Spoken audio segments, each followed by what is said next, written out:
El destino y el error médico, ¿por qué no admitirlo?, convirtieron el reinado de María de las Mercedes de Orleans y Borbón en el más breve desde la época de los Reyes Católicos, 154 días exactamente. 5 meses de felicidad pero, ante todo, de angustia, desde que a finales de marzo de 1878 la salud de la reina empezó a resentirse. Enamorada hasta el tuétano de su esposo y primo el rey Alfonso XII, con quien contrajo matrimonio el 23 de enero de aquel mismo año en la madrileña Basílica de Atocha, la reina Mercedes se apagaría sin remedio como una vela. Al principio se pensó que su palidez y los mareos y vómitos que la confinaron en sus aposentos privados eran consecuencia del embarazo.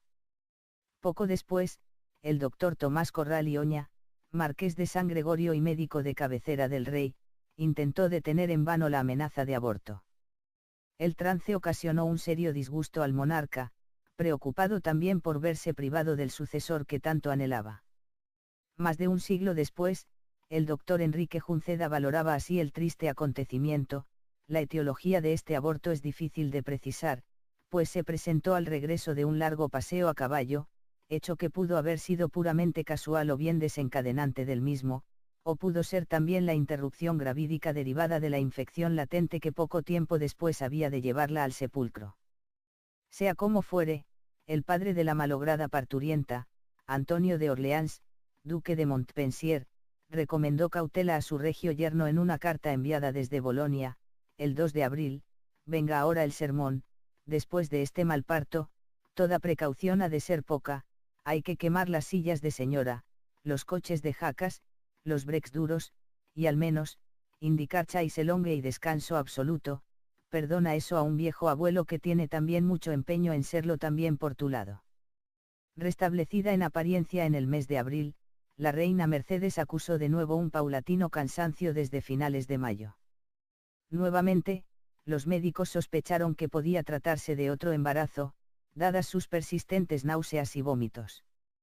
De hecho, el marqués de San Gregorio firmó en la Gaceta, el primer parte facultativo el 18 de junio, viene aquejada desde fines del mes anterior de las molestias que anuncian algunas veces el principio del embarazo.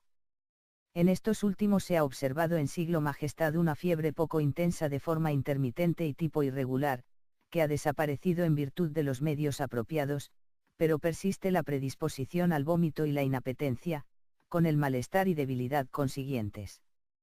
Una semana después, el mismo periódico reproducía otro parte oficial anunciando que la vida de la reina corría grave peligro tras producirse una hemorragia. Al día siguiente, 26 de junio de 1878, sobrevino el fallecimiento del cual daba noticia así el marqués de Gregorio, en la Gaceta, cumplo el dolorosísimo deber de poner en conocimiento de 5 que siglo majestad la reina Nuestra Señora Doña María de las Mercedes Orleans y Borbón ha fallecido a las 12:15 del día de hoy a consecuencia de una fiebre gástrica nerviosa, acompañada de grandes hemorragias intestinales. Pero María de las Mercedes pudo haber conservado la vida si no hubiese sido por el error de los médicos, como ya anticipábamos. Una vez más, los doctores no acertaron con el tratamiento de la grave enfermedad, disfrazada ante el pueblo para evitar comentarios, dado que en realidad se trataba de un tifus, como tal, contagioso. El falso diagnóstico fue, recordemos, fiebre gástrica nerviosa. La suerte de María de las Mercedes pudo haber cambiado si la reina hubiera sido tratada exclusivamente por el padre de Jacinto Benavente, el primer pediatra que hubo en España. Su hijo, el ilustre Premio Nobel de Literatura, al menos estaba convencido de ello. Yo estoy seguro, decía don Jacinto, de que si mi padre se hubiera encargado de la asistencia de la reina, pero él solo, sin intromisiones de otros médicos, la reina Mercedes no hubiera muerto en plena juventud. Mi madre, que sentía plena simpatía por la pobre reina, cuya muerte fue muy sentida en toda España, se lamentaba muchas veces de que no se hubiera llamado a mi padre, y no ciertamente por presumir de señora de médico palatino, sino porque siempre creyó que los médicos no habían entendido la enfermedad. Y no solo no la entendieron, sino que la falsearon a los ojos del pueblo entero para evitar el escándalo. La reina Isabel II, madre de Alfonso XII, se opuso con uñas y dientes a la boda de su hijo con María de las Mercedes. No en vano, la soberana culpaba de su propia caída y posterior exilio en París al padre de la novia, el duque de Montpensier, convertido a su juicio en gran conspirador. Fiel a su convicción, Isabel II fue la principal ausente en la ceremonia nupcial. Sin ir más lejos, el ministro de Estado, Manuel Silvela, escribió al marqués de Molins sobre el sentir de la reina, el 27 de septiembre de 1877, al venir al Real Sitio El Escorial para dejar a sus hijas, ha citado, Isabel II, a los representantes de Francia, Alemania y Rusia, manifestándoles su repugnancia al matrimonio con doña Mercedes, y disparándose contra el duque de Montpensier. Pero el vencedor sería Montpensier, convertido, gracias a su hija, en suegro del rey. Siguiente, 26 de junio de 1878, sobrevino el fallecimiento del cual daba noticia así el marqués de Gregorio, en la Gaceta: cumplo el dolorosísimo deber de poner en conocimiento de 5 que siglo Majestad la Reina Nuestra Señora Doña María de las Mercedes Orleans y Borbón ha fallecido a las 12:15 del día de hoy a consecuencia de una fiebre gástrica nerviosa, acompañada de grandes hemorragias intestinales. Pero María de las Mercedes pudo haber conservado la vida si no hubiese sido por el error de los médicos, como ya anticipábamos.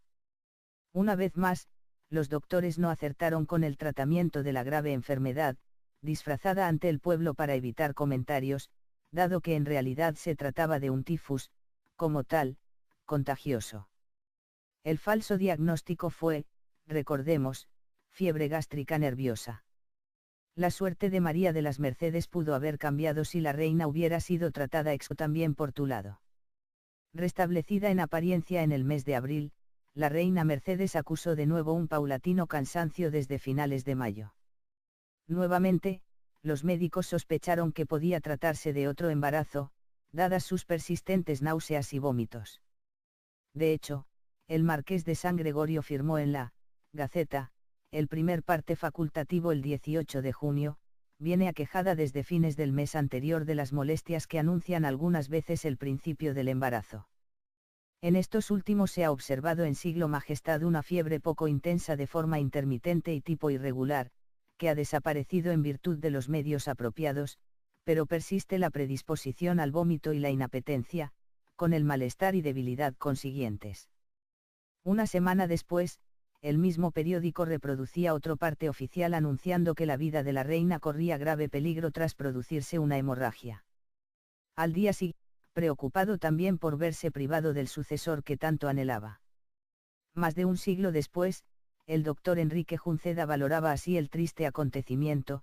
La etiología de este aborto es difícil de precisar, pues se presentó al regreso de un largo paseo a caballo, hecho que pudo haber sido puramente casual o bien desencadenante del mismo, o pudo ser también la interrupción gravídica derivada de la infección latente que poco tiempo después había de llevarla al sepulcro. Sea como fuere, el padre de la malograda parturienta, Antonio de Orleans, duque de Montpensier, recomendó cautela a su regio yerno en una carta enviada desde Bolonia, el 2 de abril, venga ahora el sermón, después de este mal parto, toda precaución ha de ser poca, hay que quemar las sillas de señora, los coches de jacas, los brecs duros, y al menos, indicar chaiselongue y descanso absoluto. Perdona eso a un viejo abuelo que tiene también mucho empeño en serlo. El destino y el error médico, ¿por qué no admitirlo?, convirtieron el reinado de María de las Mercedes de Orleans y Borbón en el más breve desde la época de los Reyes Católicos, 154 días exactamente. 5 meses de felicidad pero, ante todo, de angustia, desde que a finales de marzo de 1878 la salud de la reina empezó a resentirse. Enamorada hasta el tuétano de su esposo y primo el rey Alfonso XII, con quien contrajo matrimonio el 23 de enero de aquel mismo año en la madrileña Basílica de Atocha, la reina Mercedes se apagaría sin remedio como una vela. Al principio se pensó que su palidez y los mareos y vómitos que la confinaron en sus aposentos privados eran consecuencia del embarazo. Poco después, el doctor Tomás Corral y Oña, marqués de San Gregorio y médico de cabecera del rey, intentó detener en vano la amenaza de aborto. El trance ocasionó un serio disgusto al monarca, exclusivamente por el padre de Jacinto Benavente, el primer pediatra que hubo en España. Su hijo, el ilustre Premio Nobel de Literatura, al menos estaba convencido de ello. Yo estoy seguro, decía don Jacinto, de que si mi padre se hubiera encargado de la asistencia de la reina, pero él solo, sin intromisiones de otros médicos, la reina Mercedes no hubiera muerto en plena juventud. Mi madre, que sentía plena simpatía por la pobre reina, cuya muerte fue muy sentida en toda España, se lamentaba muchas veces de que no se hubiera llamado a mi padre, y no ciertamente por presumir de señora de médico palatino, sino porque siempre creyó que los médicos no habían entendido la enfermedad. Y no solo no la entendieron, sino que la falsearon a los ojos del pueblo entero para evitar el escándalo. La reina Isabel II, madre de Alfonso XII, se opuso con uñas y dientes a la boda de su hijo con María de las Mercedes.